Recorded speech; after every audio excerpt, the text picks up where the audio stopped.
तमाम देशवासियों को मैं बनते धम्मशील की ओर से सभी को चैत्र पूर्णिमा के पावन पर्व पर सभी को हार्दिक शुभेच्छा देता हूँ। सभी को मंगल कामना देता हूँ। सारे सद्ग्रस्त हो। बुद्ध धर्म में चैत्र पूर्णिमा को बहुत बड़ा महत्व दिया गया है, क्योंकि इस पूर्णिमा के दिन भगवान बुद्ध के जीवन में बहुत महत्वपूर्ण घटनाएं घटी है। सबसे पहली घटना बौद्ध उपासिका सुजाता, इन्होंने पुत्र रत्न प्राप्त होने के कारण सिद्धार्थ को खीरदान की थी। वह दिन था चैत्र पूर्णिमा का। वैसे ही भृगु ऋषि के आश्रम में भगवान बुद्ध ने सत्य धम्म की शिक्षा ग्रहण की, शिक्षा का आरंभ किया। वह चैत्र पूर्णिमा के दिन ही किया गया था। उसी प्रकार कलाम ऋषि जो है, उनके यहाँ पर भी विद्यारंभ जो शुरू किया था वह भी दिन चैत्र पूर्णिमा का था। वैसे ही एक धनगर ने दान दिया था, वह दिन भी चैत्र पूर्णिमा का दिन था। इसलिए भगवान बुद्ध के धम्म में चैत्र पूर्णिमा को बहुत बड़ा महत्व है। जो लोग अपने आप को बुद्ध कहलाते हैं, जो लोग ये कहते हैं कि हम बुद्ध हैं, उन्होंने इस चैत्र पूर्णिमा को बड़े ही हर्ष उल्लास से मनाना चाहिए, आनंदित वातावरण में मनाना चाहिए कि यह चैत्र पूर्णिमा का जो पवित्र पर्व है, यह बहुत ही मंगलदायी होता है। हम आज चर्चा करेंगे इस चैत्र पूर्णिमा के उपलक्ष्य में भगवान बुद्ध के धम्म के बारे में, प्रचार प्रसार के बारे में, बुद्ध धम्म की दशा और दिशा के बारे में हम थोड़ी चर्चा करना चाहते हैं। सज्जनों, भगवान बुद्ध का धम्म इस भारत भूमि पर बहुत ही तेजी से बढ़ा हुआ था। तेज गति से इसका धम्म प्रचार प्रसार हुआ था, जिसके कारण, जिसके अंतर्गत सम्राट अशोक ने इस भूमि पर 84,000 बौद्ध विहारों का निर्माण करके यहाँ पर बुद्ध धम्म का प्रचार प्रसार किया। परिणाम यह हुआ कि इस भूमि पर 70% लोग बुद्ध धम्म के अनुयायी होने लगे। बुद्ध धम्म के अनुयायी होने के कारण यहाँ पर सकून का साम्राज्य था।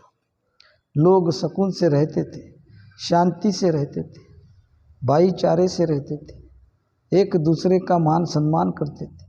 कोई भी किसी की हत्या नहीं करता, कोई किसी की चोरी नहीं करता, कोई किसी के बारे में बुरा विचार नहीं करता, क्योंकि बुद्ध धम्म के सिद्धांतों पर हर व्यक्ति आरूढ़ था। हर व्यक्ति बुद्ध धम्म के सिद्धांतों का पालन करता था, और इसीलिए इस देश को सोने की चिड़िया का नाम दिया गया था। इस सोने की चिड़िया को किसने उद्ध्वस्त किया? तो जो असमानतावादी विचारधारा के लोग थे, जो भ्रष्टाचार को मानने वाले लोग थे, झूठी बुरी नीतियों को मानने वाले लोग थे। ऐसे लोगों ने यहाँ पर बुद्ध धम्म का नाश करके, बुद्ध धम्म को नष्ट करके यहाँ पर विषमतावादी संस्कृति का बीजारोपण किया, जिसका परिणाम ये हुआ कि यहाँ पर जब तक बुद्ध धम्म था, बुद्ध के सिद्धांतों को मानने वाले थे, तो यहाँ पर सारे लोग कुशल मंगल थे, सभी लोग सुखी थे, जैसे ही बुद्ध धम्म नष्ट हुआ, बुद्ध धम्म का ह्रास हुआ, सदाचार का नाश हुआ, तो यहाँ पर दुराचरण का राज्य आया और यहाँ पर शोषण नीति को अपनाकर यहाँ पर असमानतावादी विचारधारा का बीजारोपण हुआ, जिसके अंतर्गत 4 वर्णों का निर्माण हुआ। 4 वर्णों में ब्राह्मण, क्षत्रिय, वैश्य और शूद्र, इस प्रकार 4 वर्णों का निर्माण किया गया और उसमें जो सबसे निचला वर्ण था शूद्र, उस शूद्र समाज को गुलाम बनाकर रखा गया। उन्हें सारी मूलभूत अधिकारों से वंचित रखा गया। वो मूलभूत अधिकारों को वंचित रखने के कारण वह अज्ञान रह गए और अज्ञान होने के कारण उन्होंने अपना गुलाम बना दिया। शूद्रों के साथ साथ ही सारी स्त्रियां, नारी समाज था, जो 4 वर्णों की स्त्रियां थी, उनको भी सारे मूलभूत अधिकारों से वंचित रखा गया।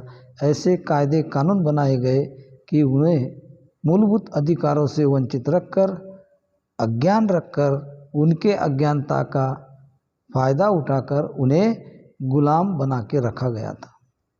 ऐसे परिस्थिति में इस भारत भूमि पर बोधिसत्व परम पूज्य डॉक्टर बाबा साहब अम्बेडकर का जन्म हुआ और उन्होंने अपनी बुद्धि के बल पर यहाँ पर असमानतावादी रूढ़ी से संघर्ष किया और यहाँ पर बुद्ध धम्म का चक्र परिवर्तन करके 14 अक्टूबर 1956 को बुद्ध धम्म की दीक्षा स्वयं लेकर अपने 5 लाख साथियों को धम्म दीक्षा देकर दीक्षित किया और बुद्ध धम्म का पुनर्निर्माण किया, पुनर्स्थापना की।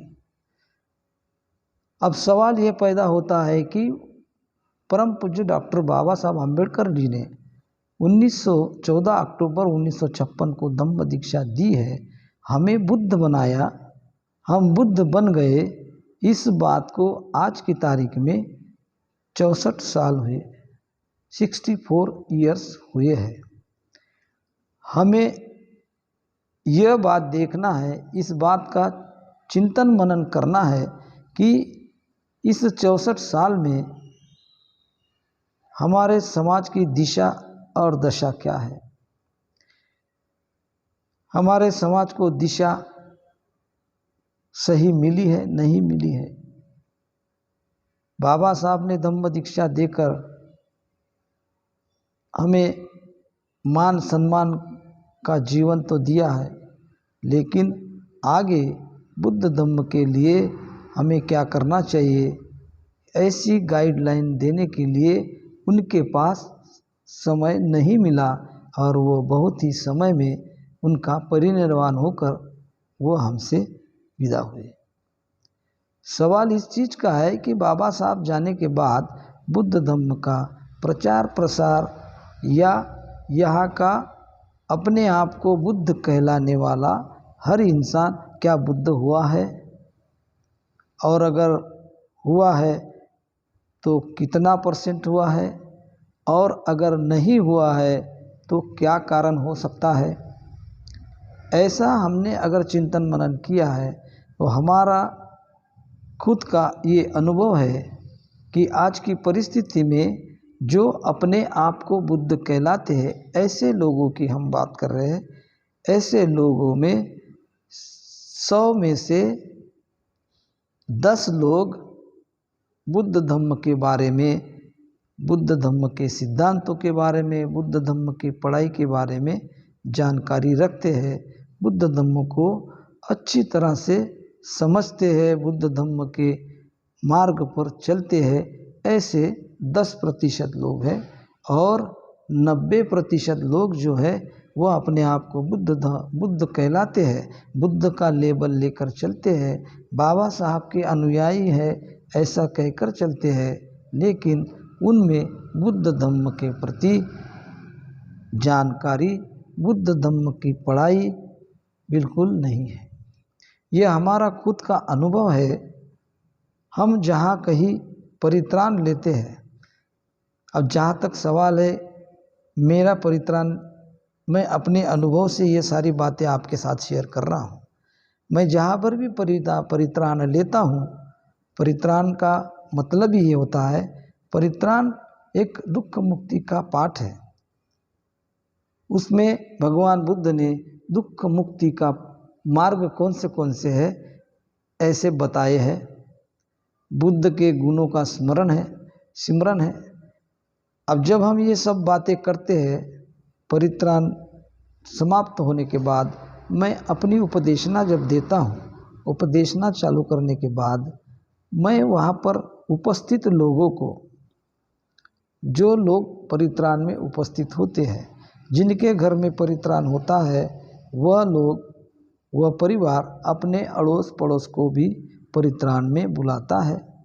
उनको उनका मंगल हो ऐसी भावना रखकर उनको भी आमंत्रित करता है। जब परित्राण के अंत में मैं अपनी उपदेशना देना चालू करता हूँ, तो मेरा भगवान बुद्ध जिस तरह से सवाल पूछकर अगले व्यक्ति का समाधान करते थे, उसी परंपरा को आगे लेकर मैं उपदेशना करता हूँ।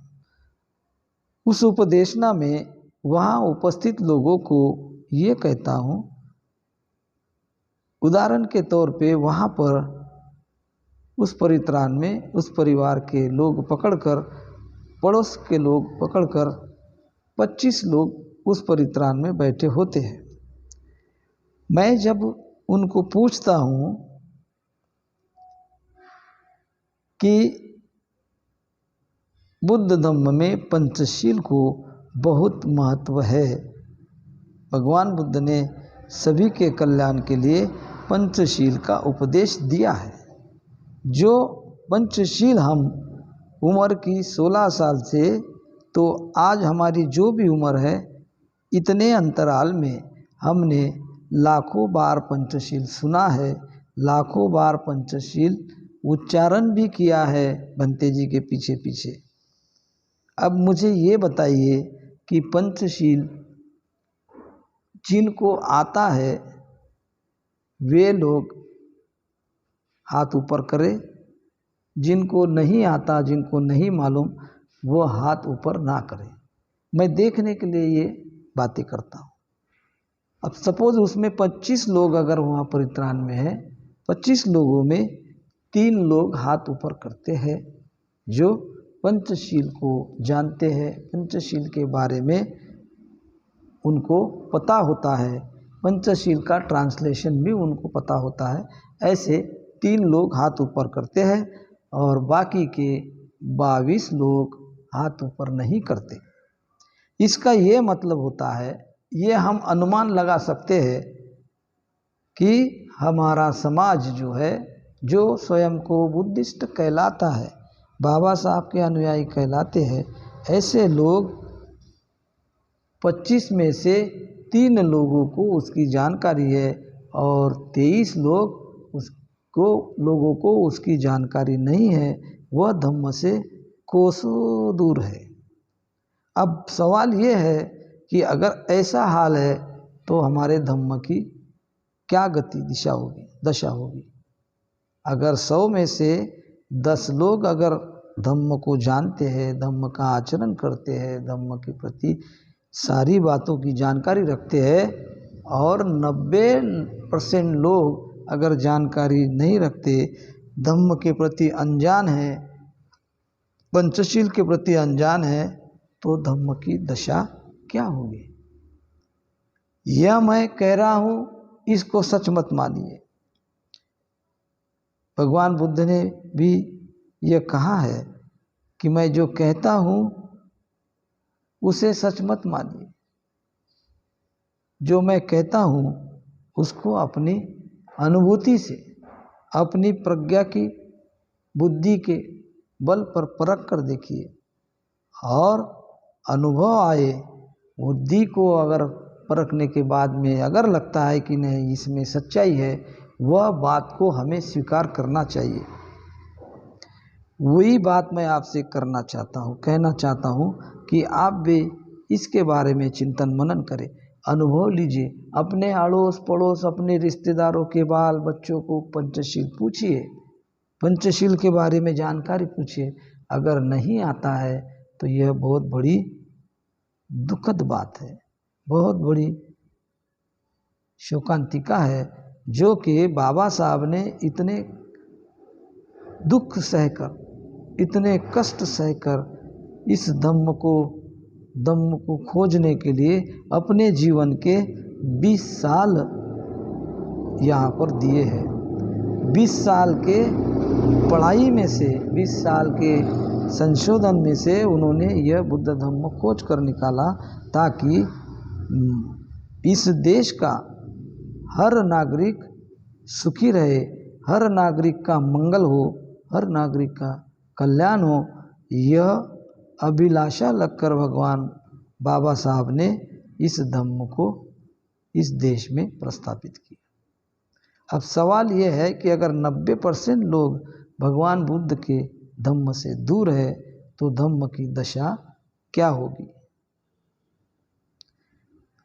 पंचशील बहुत बड़ा कोई लेखा जोखा है नहीं है, बहुत बड़ा पन्ना भर के उसमें बहुत सारी बातें लिखी है, ऐसा नहीं है। 5 शील दिए हैं भगवान बुद्ध ने मानव का कल्याण होने के लिए, मानव का कल्याण करने के लिए 5 शील दिए हैं, जो इस समाज को उसके बारे में जानकारी नहीं है, इसलिए वह उसके विरुद्ध आचरण करता है। जानकारी नहीं होने के कारण, माने उस धम्म से अज्ञान होने के कारण वह अपना कल्याण नहीं कर पाता। पंचशील क्या है ये मालूम है, सभी को मालूम है, लेकिन पूछो तो पंचशील मालूम है, लेकिन पूछो तो बोले पता नहीं है। आप यकीन नहीं करेंगे, हमने लिख पढ़कर बाबा साहब ने बोला पढ़ो, संघर्ष करो, संगठित हो। समाज पढ़ने लगा, दौड़ दौड़ कर पढ़ने लगा, इस कदर पढ़ने लगा, सारी डिग्रियां जमा करने लगा। बाबा साहब का उद्देश्य था कि पढ़ो, माने सबसे पहले धम्म पढ़ो, धम्म को पढ़ो। और जब आदमी धम्म को पढ़ता है तो आदमी होता है, वरना शैतान होता है। जो धम्म को नहीं पढ़ता, धम्म के बारे में जानकारी नहीं होती। उदाहरण के तौर पे हम देखते हैं, बुद्ध को मानने वाला, बुद्ध को जानने वाला, बाबा साहब के विचारों को मानने वाला, ऐसा हमारा एक आधा बहुत बड़ा व्यक्ति जो बहुत बड़ा डॉक्टर हुआ, MD डॉक्टर हुआ, बहुत बड़ा बाबा साहब के पुण्य कर्म से, बाबा साहब के वजह से वो पढ़ाई कर पाया, बड़ा डॉक्टर बन पाया, आरक्षण के तौर पे पढ़ाई किया और कानूनों का फ़ायदा लेकर लोन लिया, लोन से बहुत बड़ा हॉस्पिटल खोल दिया, पढ़ाई किया डॉक्टर की, लेकिन धम्म की पढ़ाई नहीं किया। पंचशील मालूम नहीं है। पंचशील अगर उनको हम पूछते हैं पंचशील बताइए सर, तो माफ़ कर दीजिए भंती जी, पंचशील हमें आता नहीं है। बाबा साहब कहते हैं कि अगर आप कितना भी पढ़ो, अगर उस पढ़ाई के साथ पंचशील अगर साथ ना हो तो वो सारी पढ़ाई माटी मोल है, उस पढ़ाई की कोई कीमत नहीं। तो इसी प्रकार अगर हमारा एक आधा डॉक्टर MD बन गया, बहुत अच्छी बात है, समाज में गर्व की बात है। 5 मंजिला हॉस्पिटल बना लिया, मल्टी स्पेशलिस्ट हॉस्पिटल। थोड़े देर के लिए उदाहरण के तौर पे हम देखते हैं, और ये उदाहरण सभी को अनुभूति भी है। हमारे एरिया का कोई एक आधा सदग्रस्त सीरियस हो गया रात बेरात, उस व्यक्ति को ऑटो में डालकर लेकर गए उसी हॉस्पिटल में, मल्टी स्पेशलिस्ट हॉस्पिटल हमारे समाज का है या और अच्छा डॉक्टर ये समझ के लेकर गए। रास्ते में उस व्यक्ति ने दम तोड़ दिया ऑटो में, वह मृत्यु को प्राप्त हुआ। जब हम उस हॉस्पिटल में ले जाते हैं तो वही डॉक्टर, नर्स बुलाती है, डॉक्टर पेशेंट आया है, सीरियस पेशेंट आया है, वह डॉक्टर आता है, नाड़ी देखता है और कहता है वो तो मृत हो गया, वो मृत्यु को पा गया, मृत्यु प्राप्त हो गई।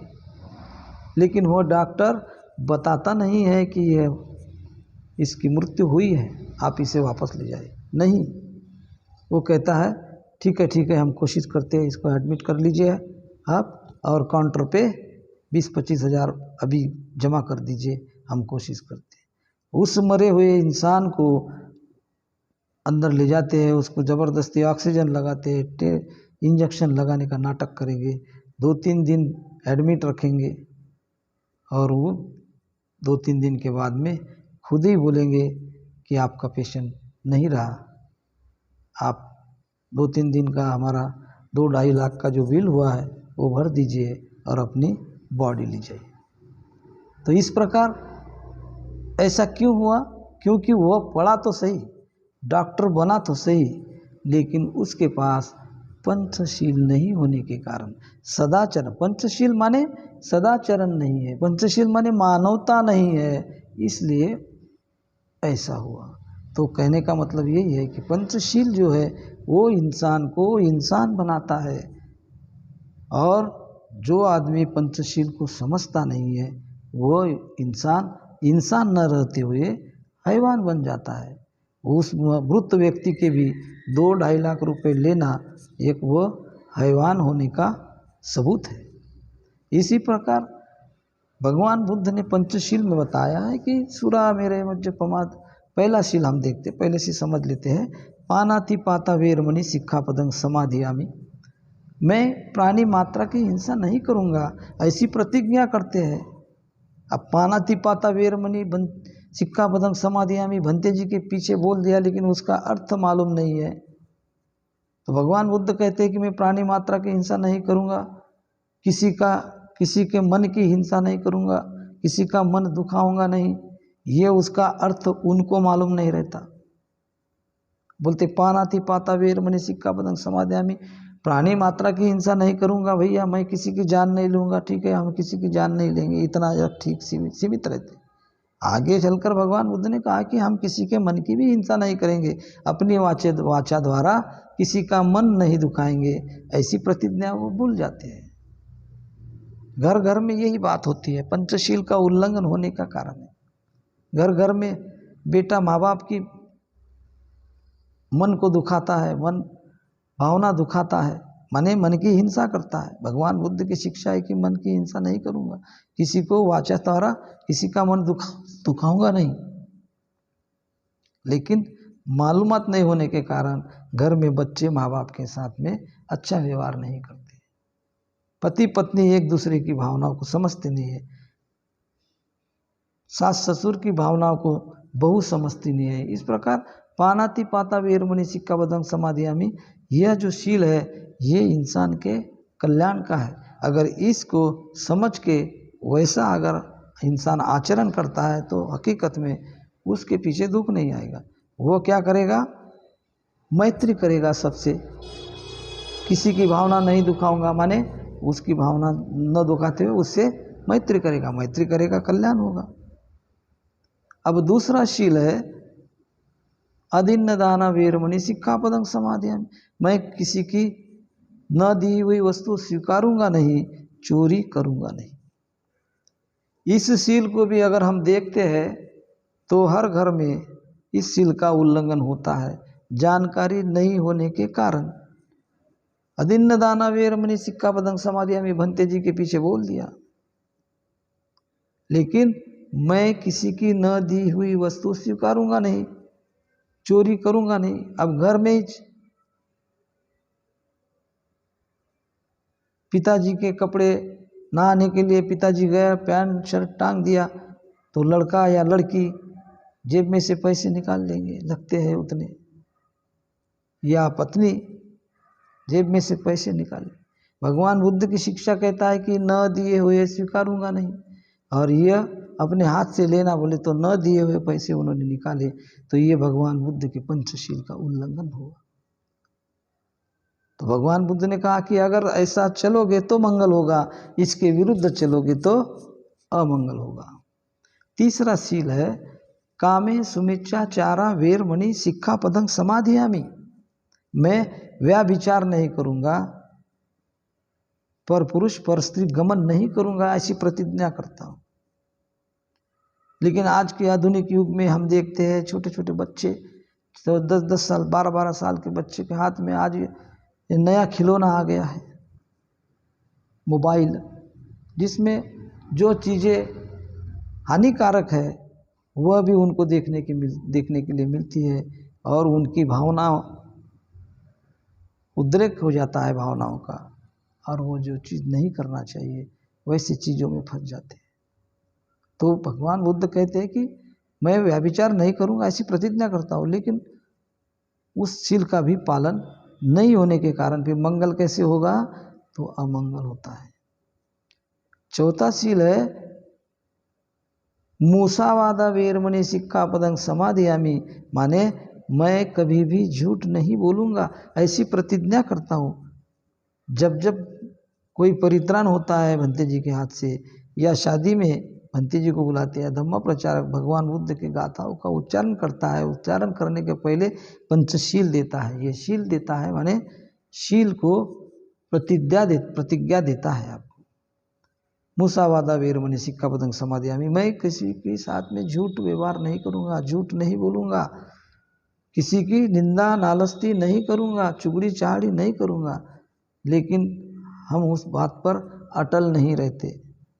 90% लोग, 10% रहते हैं। मैंने आपको पहले ही बोला है कि 10% लोग वो गौरव करने के लायक है, उनका जितना गौरव करो वो कम है।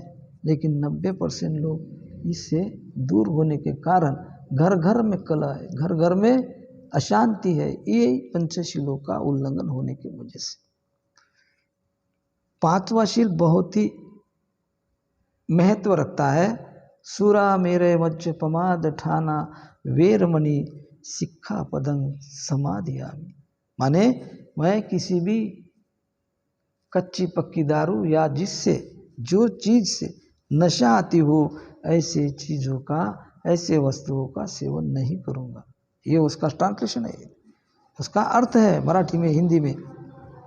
लेकिन हमारा समाज भंते जी के पीछे सिर्फ बोलता है सूरा मेरे मज्ज ममाद ठाना वेरमणि सिक्खापदं समाधियामि, समझता नहीं है। इधर परित्राण हुआ कि सूत्र बांधा, भंते जी निकल गए, तो थोड़ी देर आधे घंटे के बाद में देशी दारू की दुकान में बोले सूरा मेरे मज्ज पमाद, क्योंकि समझ में नहीं आया ना कि मैं कच्ची पक्की दारू का नशा सेवन नहीं करूँगा, ऐसी मैंने प्रतिज्ञा लिया नहीं। तो इस कारण से यह जो बातें हुई है, यह जो सारी बातें हुई है, यह अज्ञानतावश हो रही है। इसमें हर व्यक्ति ने जो अपने आप को बुद्ध कहलाता है, बुद्ध का लेबल लेके जो घूमता है, उसने यह सोचने वाली बात है कि हकीकत में मैं बुद्ध हूँ, मैं बाबा साहब को मानता हूँ, तो मुझे बुद्ध धम्म के बारे में पूरा स्टडी होना चाहिए, बुद्ध धम्म के बारे में पूरी जानकारी होनी चाहिए। बुद्ध ने क्या कहा, बुद्ध ने कहाँ कहाँ क्या क्या बताया है, वो जानकारी कुछ लेने के लिए हमारे पास वक्त नहीं है। इसलिए यह चैत्र पूर्णिमा के पावन पर्व पर इसी बात को, इसी विषय को लेकर मैं आपसे बात करना चाहता हूँ कि बुद्ध धम्म में जो बातें बताई है, क्योंकि यह धम्म देने के लिए बाबा साहब ने बहुत कष्ट सहे, बहुत दुख सहे है। बाबा साहब ने हमारे आपके मंगल के लिए, हमारे सुख के लिए अपने 4-4 संतानों की तरफ में ध्यान नहीं दिया और वो मृत हो गए। बाबा साहब कोई स्टील के या प्लास्टिक के नहीं थे, वो भी हमारे जैसे ही इंसान थे, उनको भी वेदना संवेदना थी। इस बात का हमें ख्याल होना चाहिए कि उस महापुरुष ने अपना संपूर्ण परिवार मेरे लिए समर्पित किया है। मैं क्या करना चाहिए, मैंने कैसा रहना चाहिए, उनके प्रति श्रद्धा कैसी होनी चाहिए मेरी, इस बात का चिंतन मनन हमने करना चाहिए। बाबा साहब ने 14 अक्टूबर 1956 को जब धम्म दीक्षा दी, ऐसा इतिहास में है, ऐसा बताते भी है लोग कि 5 लाख लोगों को बाबा साहब ने स्वयं दीक्षा लेकर दीक्षा दी थी। अब हम थोड़ी देर के लिए एक विषय को थोड़ा घुमाते हैं कि इस धम्म की दिशा और दशा ऐसी है कि यहाँ पर 90% लोग धम्म से कोसों दूर है। तो क्यों है?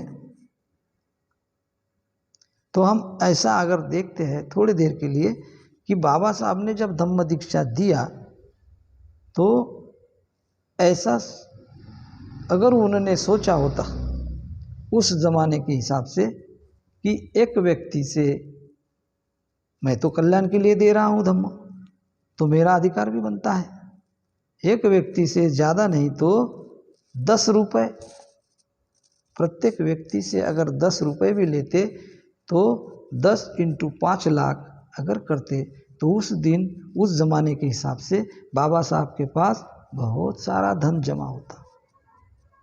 लेकिन बाबा साहब ने ऐसा नहीं किया क्योंकि मानव कल्याण ही करना था उनको। उन्होंने वह धम्म सबको मुफ्त में दे दिया,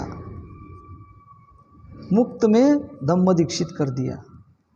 और इसीलिए हम ऐसा कह सकते हैं कि हमें ये धम्म फुकट में मिला, फुकट में मिला तो हम उसकी कदर नहीं कर रहे। क्योंकि अगर हम कोई चीज़ 10 रुपए की, 20 रुपए की या 50 रुपए की खरीदते हैं तो उस चीज़ के बारे में 4 बार सोचते हैं, मैंने वो इतने में लाई है, वो कहाँ है, वो कैसी है। तो यह कहने का मतलब ये है कि बाबा साहब ने फुकट में दिया है इसलिए कदर नहीं करते, ऐसा हमने समझना चाहिए नहीं। तो हमको ये समझना चाहिए कि यह जो बुद्ध धम्म संघ जो रत्न है, यह बाबा साहब ने हमारे झोली में जो डाले हैं, यह बहुत कीमती है। इसे हमने सहेजना चाहिए, इसकी सुरक्षा करनी चाहिए, इसको गौरवान्वित करना चाहिए, यह हमारा फर्ज है। बाबा साहब की याद को हमारे जहन में रखना है। हम बाबा साहब के, हमारा समाज, मैं ऐसा नहीं कहता कि बाबा साहब के प्रति हर बच्चे के दिल में श्रद्धा है, हर इंसान बूढ़े बच्चे के दिल में श्रद्धा है, लेकिन कैसी श्रद्धा है? बाबा साहब के लिए अगर कुछ बोलेगा तो हम मार देंगे, हम काट डालेंगे, हम तोड़ डालेंगे, नहीं। बाबा साहब के लिए मारने की, तोड़ने की ज़रूरत नहीं है। बाबा साहब ने जो बताया है उसका पालन करने की ज़रूरत है। बाबा साहब ने क्या बताया है यह मैं आपको बताता हूँ। बाबा साहब ने 14 अक्टूबर 1956 को जब धम्म दीक्षा दिया तो नागपुर के धम्म दीक्षा पर उन्होंने पहला नारा दिया था कि जाओ अपने घरों पे दीवारों पर लिखो कि मुझे शासन करती जमात बनना है। ये पहला नारा था। उसके बाद उन्होंने कहा कि जाओ आज के बाद अपने हर गली मोहल्ले में बुद्ध विहार बनाओ ताकि वहाँ पर धम्म की शिक्षा का केंद्र बने। और तीसरा बहुत ही महत्वपूर्ण आदेश जिसकी तरफ में इस सारे समाज का दुर्लक्ष्य हुआ, जिसके कारण यह दशा है।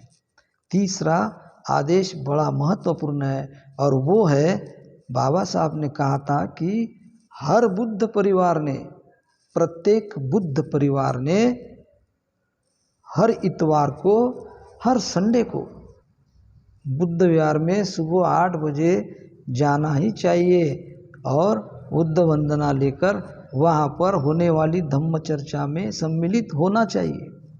यह बाबा साहब का आदेश 14 अक्टूबर 1956 को नागपुर की दीक्षा भूमि पर दिया गया। उस आदेश की तरफ इस समाज ने दुर्लक्ष्य किया है। कौन जाता है बुद्ध विहार? उस वक्त के बाबा साहब के जो कांधे से कांधा मिलाने वाले कार्यकर्ता थे, उस वक्त के जो अज्ञान लोग थे, उन्होंने उनका आदेश सिर पर ले लिया। पढ़ो, संघर्ष करो, संगठन करो, इसको उन्होंने सिर पर लिया। बच्चों को पढ़ाने लग गए।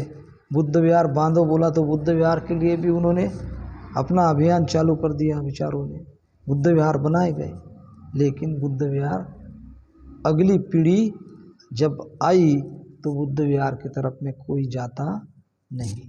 बाबा साहब ने कहा था कि हर इतवार, हर संडे को प्रत्येक बुद्ध परिवार का एक सदस्य नहीं तो सारा का सारा परिवार बच्चे सहित बुद्ध विहार में 8 बजे जाना चाहिए, धम्म की वंदना करनी चाहिए, धम्म की चर्चा में भाग लेना चाहिए।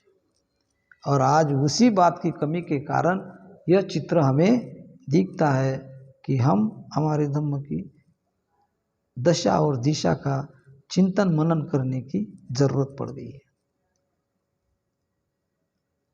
हमने ये सोचना चाहिए कौन परिवार है, कौन सा परिवार जाता है बुद्ध विहार में। जो 10% हमने आपको बताए हैं, उसी 10% के भरोसे यह बुद्ध धम्म का कारवा या बाबा साहब का कारवा चल रहा। 90% लोग अगर इस धम्म को बारे में जानेंगे तो यह बुद्धमय भारत होने में कोई वक्त नहीं लगेगा। इसलिए हर बुद्ध परिवार ने बुद्ध विहार में जाना। हमने बाबा साहब ने आदेश दिया कि हर बुद्ध परिवार बुद्ध विहार में जाना चाहिए। हमारा परिवार कहाँ जाता है? संडे का दिन निकलता है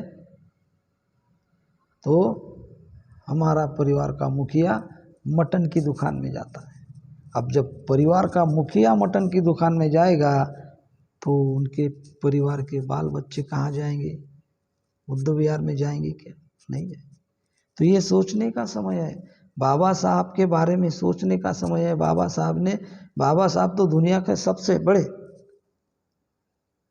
बहुत धनवान आदमी बन जाते थे, लेकिन नहीं, हमारे तुम्हारे मंगल के लिए, हमारे तुम्हारे कल्याण के लिए उन्होंने अपने बच्चों को मट्टी में मिला दिया। अपनी बीवी रमा आई की तरफ में ध्यान नहीं दिया। उम्र की 35 साल में हमारी रमा आई हमारे तुम्हारे लिए इस दुनिया से निकल गई। आज हम जो भी पहनते हैं, खाते हैं, पीते हैं, अच्छा कपड़ा पहनते हैं, ये उनकी देन है। अगर उनकी देन है तो उनके बारे में उन्होंने जो बताया उस रास्ते पे चलना हमने चाहिए। वरना एक दिन जैसे सम्राट अशोक ने 84,000 बुद्ध विहार बनाए हुए थे, फिर भी यहाँ की नीच विचारधारा ने उस धम्म को नष्ट कर दिया। वैसे यह अगर धम्म और नष्ट करने के बाद में बुद्ध धम्म नहीं होने के बाद में यहाँ का मूल निवासी गुलाम बन के रह गया। आज बुद्ध धम्म है तो हमारी शान है, बुद्ध धम्म है हमारी पहचान है, हमें कोई दूर नहीं करता। सज्जनों, इस बात का विचार करो। अगर यह बुद्ध धम्म खुदा ना खास्ता अगर हमारे हाथ से छूट गया तो हमारी क्या दशा होगी? हमारे लिए वही कमर में झाड़ू और गले में मटका आ जाएगा। यह बात न हो, इसलिए जागरूक होने का समय है। बाबा साहब ने जो इशारे दिए हैं, बाबा साहब ने जो आदेश दिए हैं, उस आदेशों का पालन करना चाहिए। उस आदेशों के बारे में गंभीरता से सोचना चाहिए। ये हमारी जवाबदारी है, क्योंकि बुद्ध धम्म का संरक्षण करना भी हमारी जवाबदारी है। बाबा साहब ने किसी प्रकार का शस्त्र अस्त्र हाथ में न लेकर केवल पेन की नोक पर यहाँ पर शांति प्रस्थापित की। वैसे ही हमें भी किसी भी प्रकार की रक्त रहित क्रांति करके भगवान बुद्ध का जो धम्म है शांति प्रशस्त करना है, बुद्ध धम्म को संरक्षण करना है, बुद्ध धम्म के संस्कृति को बढ़ावा देना है। इतना ही मैं इस चैत्र पूर्णिमा पर आपको मंगल कामना देता हूँ।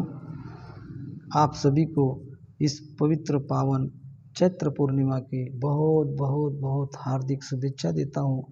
बहुत बहुत बहुत मंगल कामना देता हूँ। भवतु सब मंगलम्।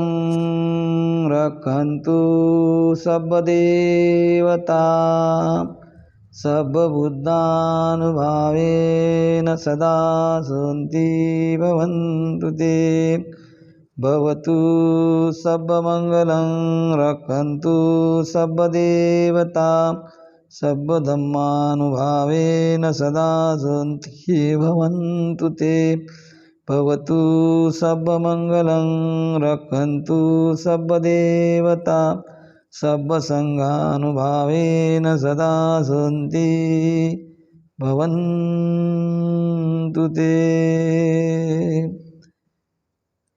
साधु साधु साधु।